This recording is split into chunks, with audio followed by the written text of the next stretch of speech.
Halo, kembali lagi di channel LOA. Kali ini kita akan membahas tentang teks deskripsi ya teman-teman ya. Oke, LOA ingatkan dulu, mungkin ada teman-teman di sini yang menonton video ini belum subscribe dan menghidupkan notifikasi loncengnya agar teman-teman mendapat informasi pemberitahuan terbaru update video dari LOA. Silahkan teman-teman subscribe ya, jangan lupa loncengnya dihidupkan. Jangan lupa like dan komennya. Oke? Oke, jika sudah, kita lanjut ya teman-teman ya. Ke pembahasan teks deskripsi. Nah, teks deskripsi itu apa sih? Ada yang tahu nggak sih teks deskripsi itu apa? Ayo, ada yang tahu nggak? Ting tong, ting tong. Ada yang tahu? Oke, kalau belum, kita lihat dulu di sini. Sebelum ke teks deskripsi, kita lihat dulu unsur dari teks deskripsinya ya. Di sini ada kebahasaan dan struktur. Maksudnya gimana? Jadi, teks deskripsi itu ya, itu ada unsurnya. Yang pertama ada unsur teks kebahasaan dari teks deskripsi ya. Jadi, kebahasaan teks deskripsi nanti akan kita ulas bersama ya, akan kita bahas bersama. Kemudian yang kedua nanti ada struktur teks deskripsi ya. Jadi ada struktur teks deskripsi. Jadi ada dua unsur yang akan kita bahas ya. Unsur yang pertama adalah unsur kebahasaan teks deskripsi dan struktur teks deskripsi. Langsung saja di sini kita ke unsur kebahasaan dari teks deskripsi. Jadi bahasa-bahasa yang sering muncul ya di dalam teks deskripsi. Nah, ciri kebahasaan teks deskripsi yang pertama, itu menggunakan kata benda sesuai dengan topik yang dideskripsikan. Contoh, sepatu, boneka, kucing, mobil, lampu, pasar, dan lain-lainnya. Jadi di sini kata benda ya, kata benda yang sesuai dengan topik yang dideskripsikan. Jadi menggunakan kata benda sesuai dengan topik yang dideskripsikan. Lanjut nomor 2. Nomor 2 di sini menggunakan kata khusus untuk mengkonkretkan ya. Contohnya warna, merah, kuning, hijau, biru, dan lain sebagainya. Maksudnya di sini adalah warna itu kan kata umum ya teman-teman ya. Jadi warna itu kan masih banyak gitu ya. Jadi belum dikhususkan ya. Kemudian di sini cirinya makanya dalam teks deskripsi itu biasanya warnanya itu dideskripsikan ya atau dijelaskan dengan lebih khusus ya. Misalnya merah, sepatu. Misalnya mendeskripsikan sepatu Renault warna merah. Nah, misalnya seperti itu. Atau mungkin mobil Cika warna putih. Nah, itu kan namanya mendeskripsikan dengan menggunakan kata khusus ya untuk mengkonkretkan. Nah, yang kedua itu menggunakan kata khusus ya. Jadi kata khususnya tadi yang mana? Iya, yang seperti merah, kuning, hijau, biru itu kata khusus. Kata umumnya itu adalah warna ya teman-teman ya, warna. Karena masih warna itu masih banyak sekali belum diperinci. Jadi menggunakan kata khususnya adalah merah, kuning, hijau. Seperti itu teman-teman.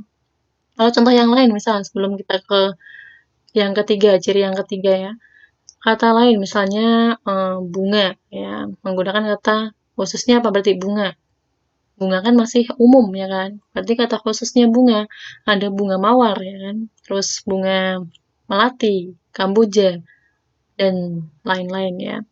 Oke, seperti itu. Lanjut kita ke ciri yang ketiga, menggunakan kata sinonim. Biasanya di dalam teks deskripsi itu ya menggunakan kata sinonim ya atau kata yang hampir sama dengan kata aslinya. Contoh indah sama dengan elok, indah lagi ya di sini. Elok, indah, permai, mengagumkan, memukau, menakjubkan dan lain-lain. Nah, oke di sini ya. Di sini kata yang bersinonim ini digunakan di dalam teks kebahasaan deskripsi ya, maksudnya di dalam ciri kebahasaan teks deskripsi itu menggunakan kata yang bersinonim di sini untuk lebih memikat ya, memikat para pembacanya agar tertarik membaca dari teks deskripsi ini ya. Jadi lebih ada apa ya, gregetnya gitu ya. Misalnya pantai yang indah. Nah, kalau kita ganti dengan pantai ya, katanya atau kalimatnya adalah pantai nan elok dan menakjubkan. Maksudnya gimana? Pemandangannya ya. Jadi pemandangan pantai yang menakjubkan. Nah, misal seperti itu. Kalimatnya pemandangan pantai yang menakjubkan. Nah, kalau pemandangan pantai yang indah itu kan sudah biasa. Kalau pemandangan pantai yang menakjubkan, nah itu kan ada sedikit seperti apa ya? Greget gitu ya teman-teman ya. Kalau LOA bilang seperti itu. Oke, kita lanjut ke yang ciri bahasa keempat, menggunakan kalimat perincian sehingga pembaca seolah-olah melihat, mendengar, atau merasakan. Nah, di sini ya, menggunakan kalimat perincian, di sini contohnya itu kalimat-kalimatnya itu seperti bisa pembaca itu rasakan ya. Misalnya angin sepoi-sepoi di sepanjang pantai yang kulalui. Nah, itu kan seperti merasakan ya. Kemudian pohon kelapa yang berjajar di sepanjang pinggiran pantai. Nah, itu kan seolah-olah melihat ya teman-teman ya. Kemudian sorak-sorai para pengunjung pantai. Nah, itu kan namanya kita bisa merasakan atau mendengar ya, seperti mendengar. Nah, seperti di sini adalah imajinasi. Nah, imajinasi oleh pembacanya. Jadi ciri yang keempat adalah menggunakan kalimat perincian sehingga pembaca seolah-olah melihat, mendengar, dan merasakan. Lanjut, nomor 5. Menggunakan kata ganti orang. Ya, di dalam ciri kebiasaan teks deskripsi yang kelima adalah menggunakan kata ganti orang. Ya, contohnya, ku. Di sini, kucingku, kelinciku, sepedaku, mobilku. Nah, ini kan ku di sini adalah kata ganti orang ya, atau mu ya, bisa. Lanjut nomor 6, menggunakan bahasa kiasan atau majas ya. Biasanya di dalam ciri kebiasaan teks deskripsi itu adalah menggunakan bahasa kiasan. Contohnya di sini dicontohkan kulitnya putih bersih seperti kertas putih ya. Sebenarnya ini adalah bahasa kiasan saja ya. Maksudnya bukan kulitnya itu putih seperti kertas, itu bukan ya teman-teman ya. Jadi ini hanya ibaratnya. Jadi kulitnya itu putih bersih ya, bukan seperti kertas ya. Jadi tipis itu ya berarti kulitnya, kan enggak ya. Jadi kulitnya putih seperti kertas putih. Lanjut. Selanjutnya kita ke struktur. Ya, unsur selanjutnya di sini dalam teks deskripsi kita akan belajar struktur dari teks deskripsi ya teman-teman ya. Nah, di sini ada 3 strukturnya. Teman-teman bisa lihat. Deskripsi yang pertama ya. Yang pertama, struktur yang pertama adalah identifikasi atau bisa disebut deskripsi umum ya. Identifikasi atau deskripsi umum. Jadi ini adalah informasi umum atau pengenalan objek ya. Jadi struktur yang pertama di dalam teks deskripsi itu biasanya adalah kita mengidentifikasi dulu ya, atau pengenalan objek-objek dari yang akan kita ceritakan ya. Nanti kita ke contohnya. Nah, di sini kita belajar dulu strukturnya. Yang kedua ada deskripsi bagian. Perincian, nah di sini ya, perincian bagian objek. Nah, maksudnya di sini deskripsi bagian itu ya adalah perincian bagian objek sehingga seolah-olah dilihat, didengar atau dirasakan oleh pembaca. Jadi di bagian ini, di bagian deskripsi bagian ya, ini menjelaskan dari informasi umum ya. Jadi di sini lebih diperinci lagi bagian-bagian objek yang dideskripsikan seperti itu, teman-teman. Kemudian nanti yang terakhir ada bagian penutup. Nah, bagian penutup itu adalah simbolan atau tanggapan terhadap objeknya ya. Oke deh, kita langsung ke contoh saja biar teman-teman tidak pusing seperti itu ya teman-teman ya. Sebenarnya nggak pusing sih, ini gampang banget ya. Semua orang sebenarnya bisa sih buat teks deskripsi gitu kan ya. Apalagi teman-teman nih, pasti bisa. Oke, di sini sebelum masuk ke contoh ada isi teks deskripsi. Biasanya isi teks deskripsi itu ada beberapa unsurnya ya. Jadi isi teks deskripsi itu ada banyak dari segi gambaran objeknya bisa. Jadi sekali lagi isi teks deskripsi itu bisa dari gambaran objeknya. Di sini misal gambar gedung sekolah atau gambar tugu sapi. Ya, di sini berarti kan ada gambaran objeknya. Ya, kemudian suasana, misal dalam teks deskripsinya itu suasananya gimana. Kalau yang ini, apa sih ini? Coba, ini apa sih teman-teman? Teman-teman bisa ini ya, saya ganti dulu ya teman-teman ya. Nah, ini suasananya. Kalau di sini di apa sih ini namanya? Kebab nih ya, jualan kebab tulisannya nih. Nah, ini kan sepi ya suasananya. Kalau yang ini kan lumayan ramai atau ramai gitu ya teman-teman ya. Jadi suasananya tergantung dari deskripsi objeknya. Rasa, nah biasanya di dalam objek misalnya teman-teman mendeskripsikan objeknya itu makanan, biasanya ada rasanya. Misal di sini ada rasa manis, ya, atau asam, atau rasa pahit seperti itu.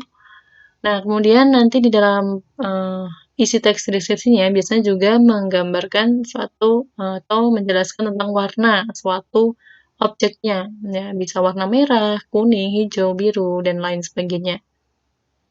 Lanjut ke ukuran. Nah, biasanya juga di dalam mendeskripsikan objek itu teman-teman akan melihat bentuk ukurannya. Ya, di sini ada bentuk dan ukuran ya. Jadi bentuknya itu seperti apa sih? Ya, besar, kecil, atau mungkin kalau bentuknya ada yang berbentuk segitiga atau lingkaran ya. Kalau mendeskripsikan objeknya itu berbentuk lingkaran ya bisa diceritakan bahwasanya objeknya itu berbentuk lingkaran, besar ya. Ukurannya, nah ini kan ada ukuran kecil dan ukuran besar. Ini hanya ilustrasi saja tentang isi dari teks deskripsi ya teman-teman ya. Jadi isi teks deskripsi itu mencakup ada gambaran objeknya, suasana, rasa, warna, ukuran, bentuk, dan mungkin ada unsur lain lagi yang ada di isi teks deskripsinya. Jadi di sini LOA hanya memberikan contoh saja isi teks deskripsinya itu ada gambaran objek, suasana, rasa, warna, ukuran, dan bentuk ya. Oke. Sampai di sini dulu. Kita jeda sejenak. Jika teman-teman ada pertanyaan, teman-teman bisa komen di bawah apa yang mungkin membuat teman-teman kurang paham di dalam membuat teks deskripsi ini ya. Oke, jika sudah, kita lanjutkan ke contoh ya teman-teman ya. Siapa yang tahu nih, ini tuh gambar apa sih? Ada yang pernah lihat? Iya, ada yang tahu tuh artinya apa? Nah, namanya apa? Kok artinya apa sih? Namanya apa? Telur? Telur? Telur apa ini? Telur gulung ya. Biasanya kalau anak-anak sekolah pasti tahu. Nah, di sini dicontohkan kita akan membahas tentang ini ya, gambar ini. Ya, jadi teman-teman kalau melihat gambar ini tuh seperti apa sih bayangan teman-teman? Oke, sudah dibayangkan? Ini terbuat dari apa? Bahannya apa? Disajikannya bagaimana? Rasanya seperti apa? Nah, kita langsung ke contoh dari teks deskripsi ya. Di sini dicontohkan adalah telur gulung ya. Di sini LOA contohkan tentang teks deskripsi atau contoh teks deskripsi dari telur gulung. Oke, LOA baca dulu ya teman-teman ya. Teman-teman bisa simak atau teman-teman mau membaca sendiri boleh. Teman-teman bisa pause videonya ya. Atau teman-teman bukan di pause tapi suaranya itu dikecilkan ya atau dinolkan biar teman-teman lebih fokus lagi membaca sendiri. Oke, di sini LOA bacakan ya teman-teman ya. Jadi telur gulung, sekali lagi, telur gulung krenyes adalah jajanan yang sering dijumpai anak-anak sekolah. Siswa sekolah dasar hingga sekolah menengah atas pada umumnya mengetahui dan menggemari jajanan satu ini. Telur gulung sesungguhnya hanyalah telur goreng biasa. Namun yang berbeda adalah proses penggorengannya. Telur gulung ini dikocok pada suatu mangkok ukuran sedang lalu dituangkan ke minyak panas. Kemudian langsung digulung dengan tusuk sate. Sehingga telur membentuk gulungan pada tusuk sate. Telur gulung biasanya disajikan ketika masih panas. Pengemasannya sederhana, hanya dimasukkan plastik bening oleh penjualnya. Rasa telur gulung asin dan gurih renyah. Biasanya disajikan dengan saus secara terpisah untuk menambah rasa pedas. Walaupun terlihat sederhana, telur gulung adalah salah satu jajanan sekolah yang berkesan. Oke, itu hasil dari LOA yang membaca ya teman-teman ya. Kalau teman-teman yang membaca pasti sudah selesai ya. Oke, jadi di sini kita mendeskripsikan tentang telur gulung. Pasti di sini teman-teman pernah dong jajan telur gulung ini, ya. Rasanya gimana sih? Seperti yang ada di deskripsi nggak sih? Ya. Atau mungkin teman-teman pernah melihat dari YouTube, ya kan? Biasanya teman-teman kan di sini kan kalau di rumah libur atau belajar di rumah itu kan teman-teman bisa searching di YouTube, teman-teman bisa cari makanan-makanan yang ingin teman-teman buat di rumah. Biasanya teman-teman cari resepnya. Teman-teman pengen tahu tentang cara memasak sesuatu, sekarang itu mudah ya, tinggal membuka YouTube. Oke, kita kembali ke pembahasan tentang teks deskripsi. Di sini sekali lagi teks deskripsi tentang telur gulung ya, teman-teman ya. Oke, yang pertama di sini di dalam paragraf pertama ini ya, teman-teman ya. Paragraf pertama ini mendeskripsikan tentang apa sih? Telur gulung krenyes adalah jajanan yang sering dijumpai anak sekolah, siswa sekolah dasar hingga sekolah menengah atas pada umumnya mengetahui dan menggemari jajanan satu ini.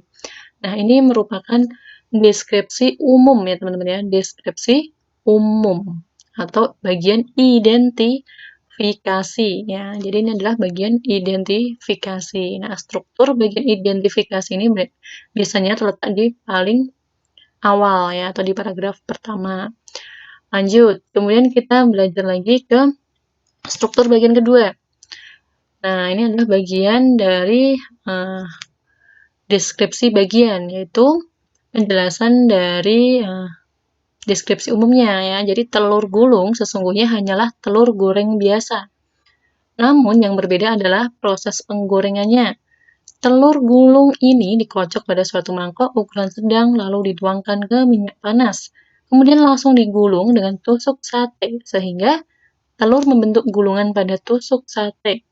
Telur gulung biasanya disajikan ketika masih panas. Pengemasannya sederhana, hanya dimasukkan plastik bening oleh penjualnya. Ini penjual ya teman-teman ya, harusnya di sini kurang.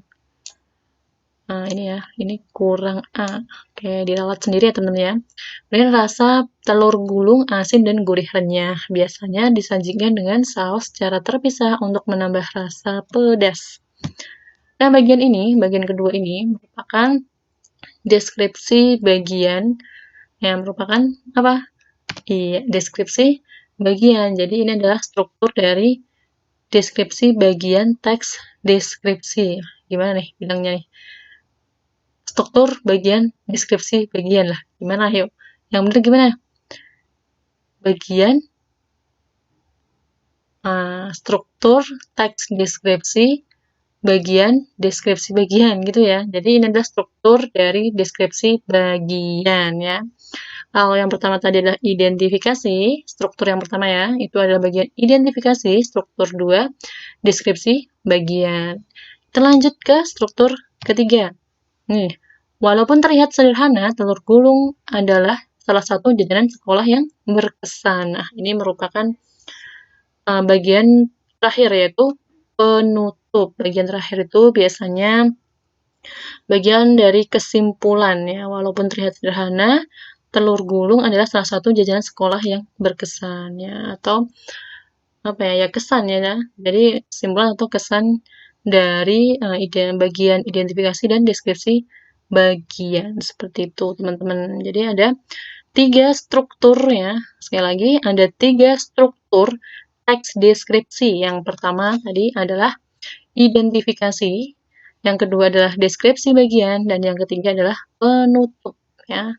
Cukup mudah kalau untuk teks deskripsi ini ya. Oke. Jadi bisa disimpulkan teks deskripsi itu apa sih?